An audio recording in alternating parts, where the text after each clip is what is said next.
Started an Edtech company about 5, 6 years ago that Square Panda.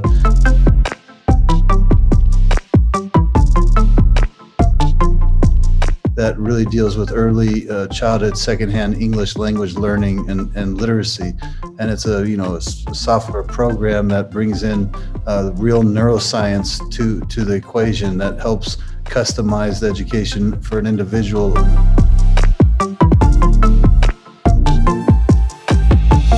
I mean, we're technically an Indian company. I mean, more employees in Mumbai on our behalf than anywhere, and the reach has always been my goal, as many kids as possible. It's slower, for sure, from a bureaucratic standpoint, a red tape standpoint, paperwork standpoint.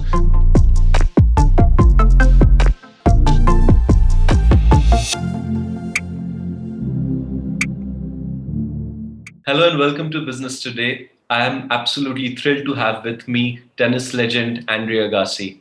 Andre is currently visiting India to push a startup, Square Panda, in which he has majority stake. Andre, you are a frequent visitor. If I'm not wrong, this is the sixth time you are in India.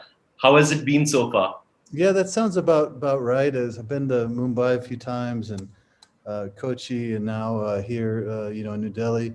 It's been great. I mean, the travel was a little different, obviously, but it's nice to get back in person. I think a lot of us are getting a little tired of the Zoom thing, so to have the real connection with Indian people feels good. Andre, let's discuss the reason you are here. Can you tell us a bit about your investments in India and how is it going? Yeah, sure. So, I started in education almost 25 years ago, if not 25 years ago now, and I always look for meaningful, scalable, sustainable solutions to real daunting societal issues, and figured out a way in America to scale my charter school across the country through the private sector, and that inspired me as I built over 125 schools across America. It inspired me to kind of recognize their central source spot, and started an Edtech company about 5, 6 years ago that Square Panda, that really deals with early childhood secondhand English language learning and literacy. And it's a software program that brings in real neuroscience to the equation that helps customize the education for an individual, a specific child. And then it's focused at the earliest of ages, because I think that's what we've learned, globally, that our investment should go into the youngest of ages, and then we'll see the greatest return on that investment from a societal standpoint. So when I realized that we have the reach of millions and millions of people, I said, this is a place we have to be. The need is great. The reach is daunting. And the solution that our platform provides is epically in line with the objectives of, in my opinion, of the country of India when it comes to bilingual and English language learning. So to be able to come here, I mean, we're technically an Indian company. I mean, more employees in Mumbai on our behalf than anywhere, and the reach has always been my goal, as many kids as possible. Okay. You started the Andre Agassi Foundation in the US many years ago, and now you are involved in India. How is it different working in these two countries? Which is a more challenging one? Yes, it's interesting. We're challenging. I mean, I think it's fair to say India is more challenging.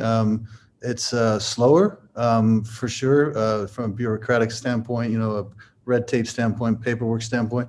But I have to say that when you get traction, relationships, they value it tremendously, and as a result, I think there's a loyalty that comes with it that then kind of shifts, right? And all of a sudden it becomes much easier. So as I said, the majority of our employees are Indian. It's for the most part, India-centric company, and it's been great to make our inroads, because that's where we can affect tens of millions of lives.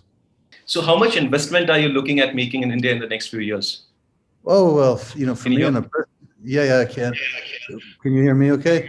Yeah, I can hear Yeah, you. from a personal perspective, I mean, I'll be coming here quite a lot as we sort of grow and expand. But obviously, we've been dealing with multiple states and central government as well. So, it's been fun and challenging and problem solving to figure out how to really scale the impact. Can you tell us a bit about the nature of the problem solving here?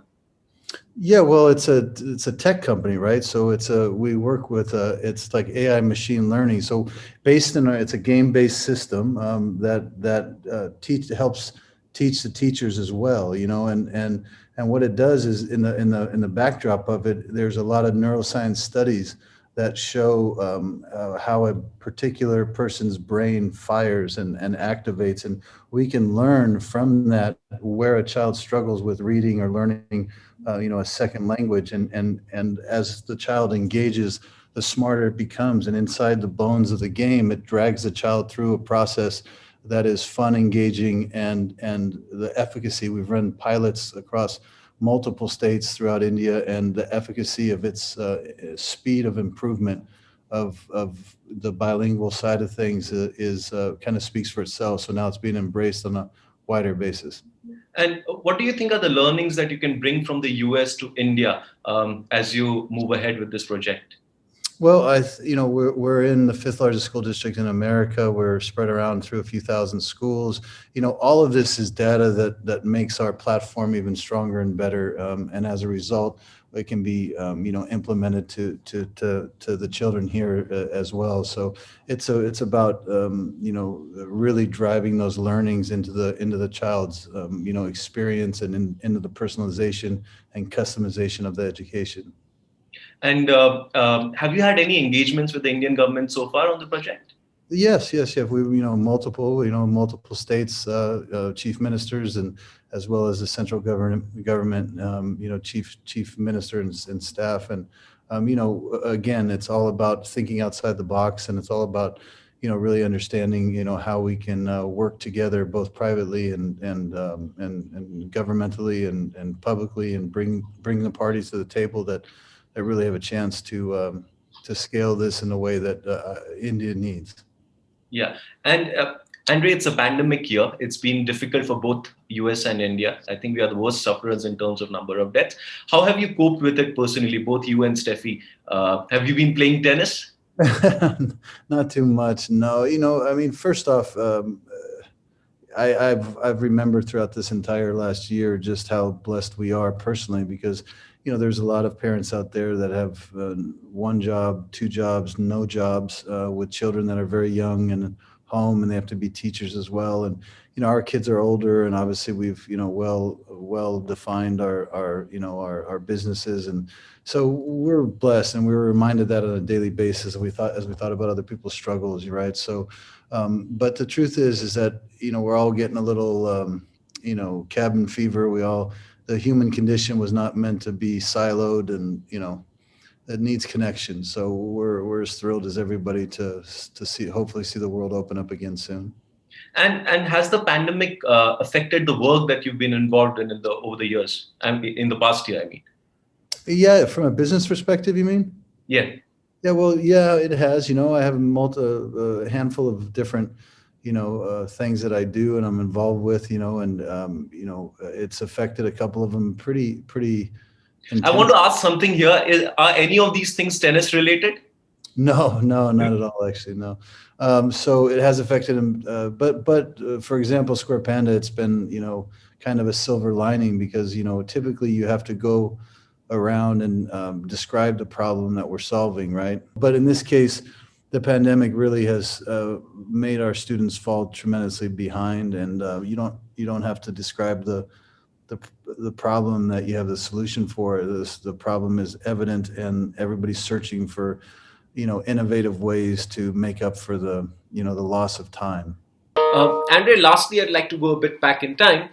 You hated tennis and you pursued a career in it, and you, of course, left your education quite early in your life. And here you are, decades later, pushing for education of others, miles away from home.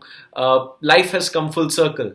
There's a lot of irony in the journey I've traveled. I mean, going from an eighth grade dropout to trying to educate the world has been quite a process. But I have to say, though, that I've learned a lot along the way, and I didn't have choice in my life. This is why I resented tennis so much. But kids that don't have a chance at a fair, equitable education, they also don't have choice in life. So there's the parallel, and there's the the intersection that I feel inspires me on a daily basis to come here and make a difference. And what would be your message to all the kids out there? Yeah, the first thing I'd like to, say to all the kids out there is that you don't fail us. We can fail you, and your dreams are possible, and count on a lot of us to be there for you, to help you with those dreams and objectives. And then you can do your part and work hard and, believe. But I come from a belief that if you truly expect a lot of a child, it means you think a lot of a child, and figuring out ways to give them the platform to, to grow and to learn, and holding them accountable to those disciplines is, it's a dream.